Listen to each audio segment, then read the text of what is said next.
Hello everyone, so welcome back to my YouTube channel. तो आज जिस टॉपिक पे हम बात करने जा रहे हैं वो है, अगर आपके पैरों में भी सूजन आती है तो क्या इसके कारण रहते हैं और कैसे इससे बचा जा सकता है। सूजन से मैं आपको ये भी बताऊंगी कि इससे जेंडर प्रेडिक्शन हो सकता है कि नहीं, क्योंकि वो भी बहुत ज़्यादा कॉमन रहता है। क्योंकि आपने देखा होगा, अगर आप प्रेग्नेंट होगी तो बहुत सारी महिलाएं ऐसी होती है जिसको सूजन नहीं आती और जिनको आती है। हर किसी महिला को पैर में सूजन की समस्या नहीं होती। तो चलिए वीडियो स्टार्ट करते हैं। जो भी आपके डाउट्स है, उम्मीद करूंगी मैं सबके सब इस वीडियो में इससे रिलेटेड कंप्लीट कर सकूं, आपके सॉल्व कर सकूं। तो चलिए वीडियो स्टार्ट करते हैं। तो सबसे पहले हम बात कर लेते हैं कि आपके पैरों में सूजन आती क्यों है। तो देखो, रीज़न तो सबसे पहला यही होता है कि जो आपकी बॉडी है, बॉडी के अंदर एक बेबी बन रहा है जो कि दिन रात काम कर रही होती है। जब बॉडी हमारी दिन रात काम कर रही होती है तो बॉडी में तरल पदार्थ और साथ साथ में ब्लड फ्लो लेवल दोनों बहुत ज़्यादा बढ़ जाते हैं।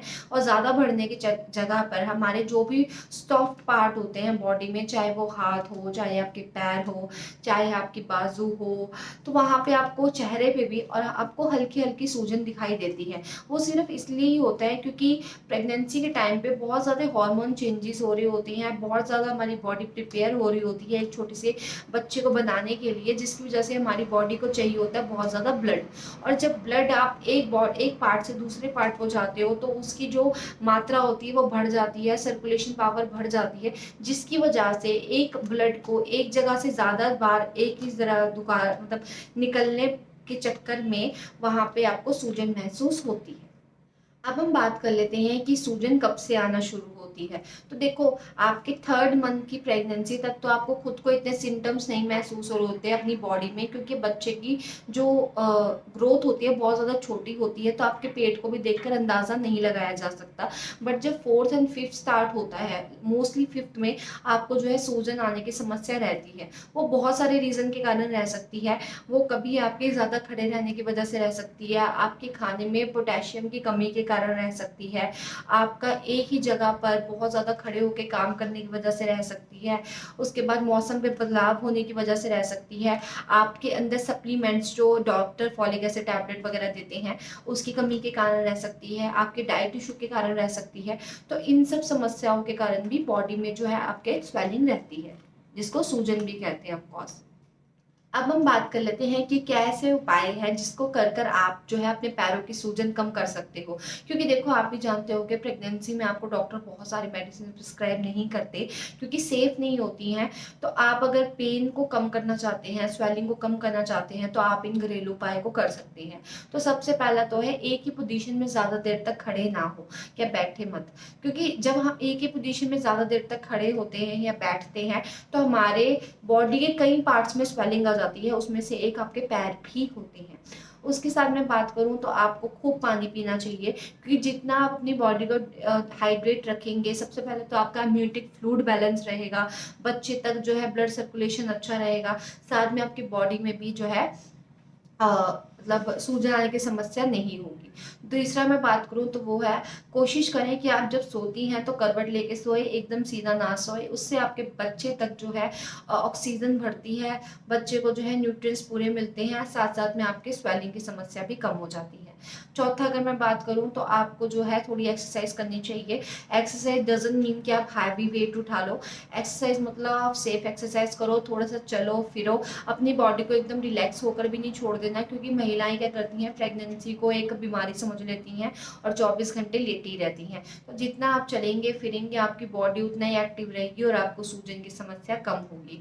उसके साथ मैं बात करूं तो आपको जो है कोशिश करनी है कि आप जब बैठे तो पैर उठा के बैठे। क्योंकि पैर अगर आप गिर के नीचे बैठेंगे, जैसे चेयर्स पे बैठते हैं, पैर नीचे रख के बैठते हैं, उस टाइम पे आपकी बॉडी जो है ज़्यादातर ब्लड फ्लो पैरों में बढ़ाती है, जिसकी वजह से आपके पैरों में स्वेलिंग आ जाती है। तो कोशिश यही करिएगा, जब आप बैठे तो पैर आप या तो सीधे करके बैठे या पैरों में आल्टी पाल्टी कहते हैं जिसको, वो करके बैठे।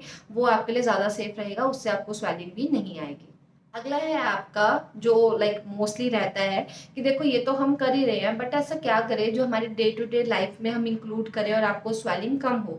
तो सबसे पहले अपनी डाइट में पोटेशियम ऐड करें। पोटेशियम से आपकी जो बॉडी है उसमें ब्लड सर्कुलेशन लेवल बहुत अच्छा होता है और साथ साथ में आपको स्वेलिंग की समस्या भी नहीं रहती। अगर आप पोटेशियम किसी खाने में, जैसे केले में पोटेशियम होता है, आपका शकरकंदी में पोटेशियम होता है, ये सब चीज़ों में पोटेशियम, पालक में होता है, अगर आप डे टू डे लाइफ में ये नहीं ले सकते तो अपने डॉक्टर से एक आप पोटेशियम सप्लीमेंट भी लिखवा सकते हैं। वो आप अब जब उनको कंसल्ट करोगे कि आपको स्वेलिंग आती है, डेफिनेटली आपको डॉक्टर सप्लीमेंट पोटेशियम दे देंगे।